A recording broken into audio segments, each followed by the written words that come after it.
Вашето страдање никогаш не е предизвикано од личноста што ја обвинувате. Вината е лесно бегство, но никогаш не води до слобода и те зафаќа во затвор на лажни перцепции. Примамливо е да се верува дека страдањето е предизвикано од некој друг, дека нивните зборови, нивните постапки или нивните избори се причина за нашата болка. Но што ако вистинскиот извор на страдање не е она што тие го направиле, туку начинот на кој се перцепцира, обработува и во себе си свето тоа се држи. Умот има начин да создава наративи, гради приказни околу болката, доделувајќи вина и прикачувајќи ги емоциите на минатите рани. Но во моментот кога се отфрла вината, се подарува и моќта. Вината го задржува фокусот нанадвор, чекајќи некој друг да се промени, да се извини или да ги исправи работите.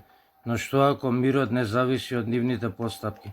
Што ако тоа од секојаш било внатрешен избор?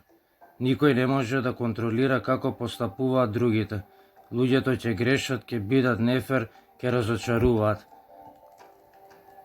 Но она што се случува потоа, одговорот, пренесените емоции, начинот на кој се толкува ситуацијата е целосно во нашата лична контрола.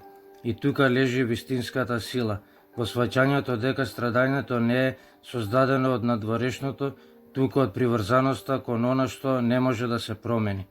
Личната одговорност не е за оправдување на другите, туку за враќање на моќта.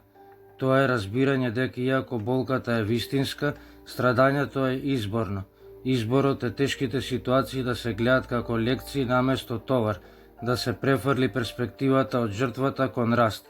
Светот нема секојаш да биде љубезен, но внатрешниот мир не го одределуваат надворешните сили. Отпуштањето на вината не е за негирање на повредата, се работи за одбивање да дозволиме да ја дефинира иднината. Кога ќе превземеме одговорност на мислите, за реакциите и за емоциите, животот повеќе не се чувствува како нешто што ви се случува вам, туку нешто обликувано од вас самите. Слободата започнува во моментот кога ќе се превземе одговорноста. Изборот е секојаш тука да останете обврзани со вината или да чекорите напред со сила. На крајот единствената вистинска контрола е над себе и таму се наоѓа и вистинскиот мир. Поздрав до сите, чао, чао.